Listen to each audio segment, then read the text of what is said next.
Have you ever heard a sound in the middle of the night that just felt wrong? A sound so out of place, it makes the hair on your arms stand up. For my partner and me, that sound became a nightly ritual.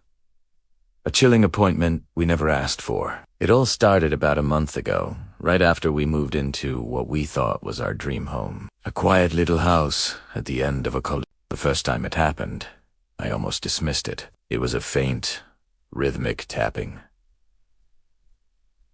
Knock, knock, knock. I glanced at the clock on my nightstand. 3:15 a.m.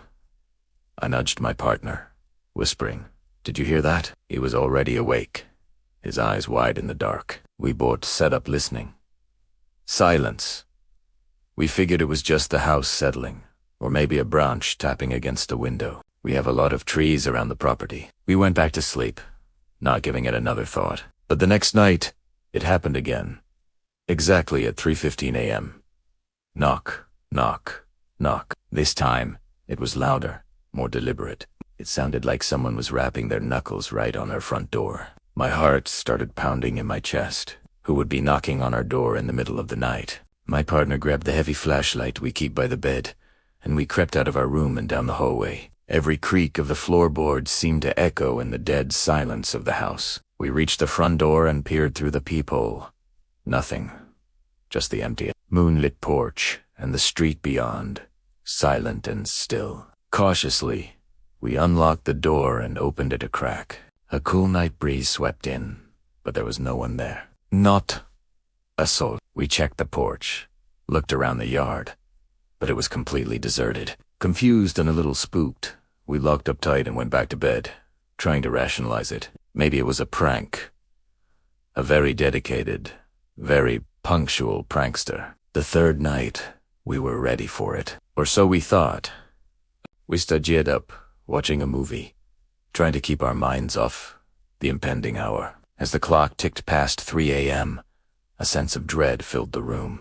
At precisely 3:15, the knocking came again. Knock, knock, knock. Clear as day. We didn't even bother getting up this time. We just looked at each other. The fear undeniable. This was no prank. This was something else. That's when we decided to install security cameras. We put one covering the front porch, another pointed down the driveway, and a third watching the backyard. We wanted answers. We needed to see who, or what, was visiting us every night. The first night with the cameras active, we barely slept. We kept checking the live feed on our phones, our eyes glued to the grainy, black and white image of our empty porch. At 3:14 a.m., my phone was in my hand. I watched the timestamp tick over. 3:15. And then we heard it. Knock, knock, knock. It was so loud. It felt like it was coming from inside the room with us. I jumped, my phone nearly slipping from my grasp. I frantically rewound the footage. Nothing. The camera showed the porch was completely empty. There were no glitches, no distortions. Just an empty porch, at the exact moment we heard the knocking. We reviewed the footage from every angle. The driveway camera showed nothing approaching. The backyard camera showed only the gentle sway of the trees. There was absolutely no evidence of anyone being near our house. Yet the sound was so real, so physical. It was impossible. How could we hear a knock so clearly? But the cameras, whoosed feet away, captured nothing. Over the next week, the pattern continued, unwavering. Every single night, at 3:15 a.m., the knocking would start. Sometimes it was soft. Other times it was so forceful it rattled the door in its frame. And every single time, the cameras showed absolutely nothing. We started to feel like we were losing our minds. Sleep deprivation was setting in, and the constant, low-level fear was exhausting. We started arguing, snapping at each other. The house, which had once felt like a sanctuary, now felt like a prison. We tried everything we could think of. We left the porch light on all night. We even parked our car right in front of the door, hoping to block whatever it was. It made no difference. 3:15 a.m. Knock, knock, knock. We started digging into the history of the house, searching online records, talking to neighbors. The house was built in the 1970s, and as far as we could find, There were no tragic stories associated with it. The previous owners were an elderly couple who moved to a retirement community. Everything seemed normal. One of our neighbors, an older woman who had lived on the street for over 40 years, finally gave us our first clue. When we nervously explained what was happening, her face grew pale. She told us that years ago, before the previous owners, a young man lived in our house. He was a reclusive fellow, a musician, who kept odd hours. One night, he was expecting a friend to arrive late. He waited and waited, but his friend never showed. The next morning, he learned his friend had been in a terrible accident on the way over. He'd passed away at the scene, right around 3:15 a.m.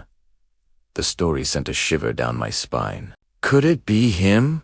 A lost soul, forever waiting for a friend who never arrived. A ghost, stuck in a loop, knocking on a door that would never be answered by the person he was expecting. We didn't know what to believe. We're not people who typically believe in the paranormal, but we were out of logical explanations. The evidence was right there in our ears, and the lack of evidence was right there on our security footage. We're still living in the house.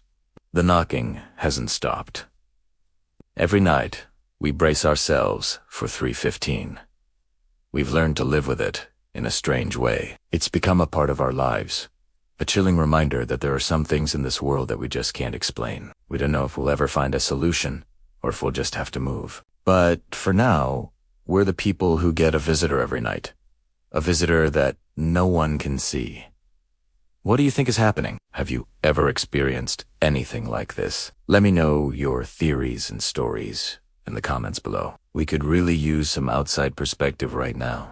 Thanks so much for watching and listening to our story. If you found this intriguing, please give it a thumbs up and subscribe for more content. It really helps the channel out. Stay safe, and maybe check your own security cameras tonight.